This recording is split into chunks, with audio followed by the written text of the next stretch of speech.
Sebuah balok berada di atas permukaan bidang miring, dan balok yang lain dalam posisi menggantung.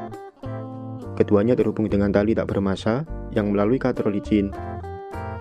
Perlahan namun pasti, kedua balok bergerak ke arah kiri. Dapat dikatakan, balok yang menggantung menarik balok yang berada di permukaan bidang miring.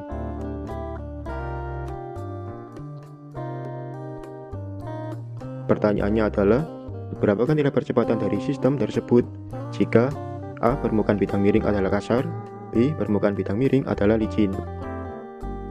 Baiklah, tahap pertama adalah identifikasi semua gaya yang diterima oleh balok. Gaya gravitasi, W1 dan W2 arahnya menuju pusat bumi. Gaya normal N2 arahnya normal terhadap permukaan. Gaya gesekan FK2 arahnya berlawanan terhadap pergerakan balok. Dan gaya tegangan tali T arahnya sesuai dengan tali. Dari semua gaya tersebut, hanya gaya W2 yang tidak sesuai dengan arah dari pergerakan balok. Kita akan mengurainya menjadi W2X dan W2Y, di mana W2X sama dengan W2 sin beta dan W2Y sama dengan W2 cos beta. Sekarang kita akan mencari vektor resultan dari semua gaya yang diterima oleh balok.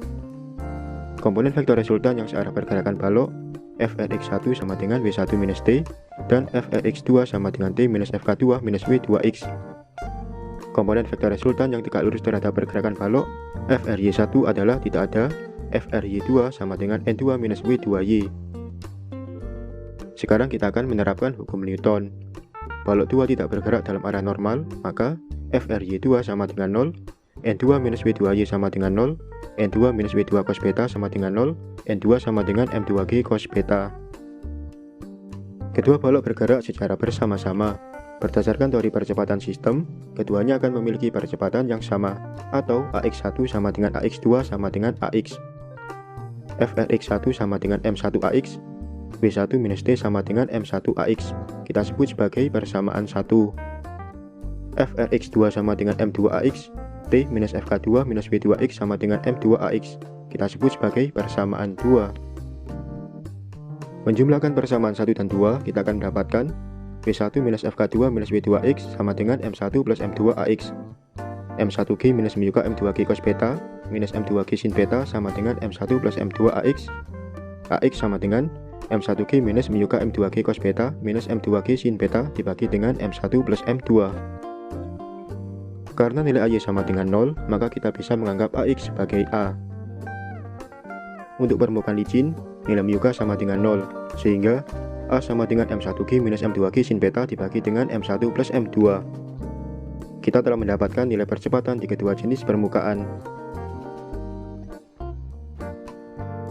Misalkan massa balok M1 sama dengan 40 kg, M2 sama dengan 20 kg, koefisien gesekan kinetis MUK sama dengan 0,3, dan sudut kemiringan beta sama dengan 53 derajat.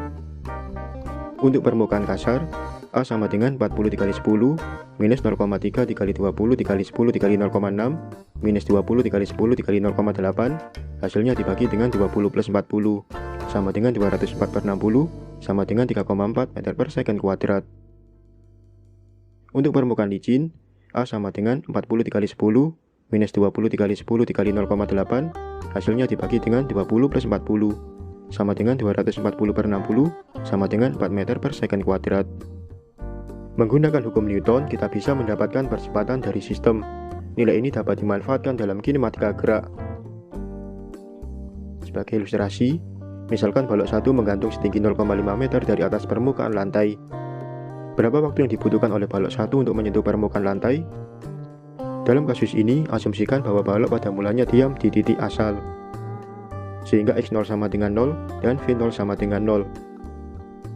Selanjutnya kita bisa menggunakan persamaan kinematika. X sama dengan X0 ditambah V0T ditambah setengah AT kuadrat. 0,5 sama dengan 0 plus setengah dikali 3,4 dikali T kuadrat. T kuadrat sama dengan 0,294. T setara dengan 0,54 detik.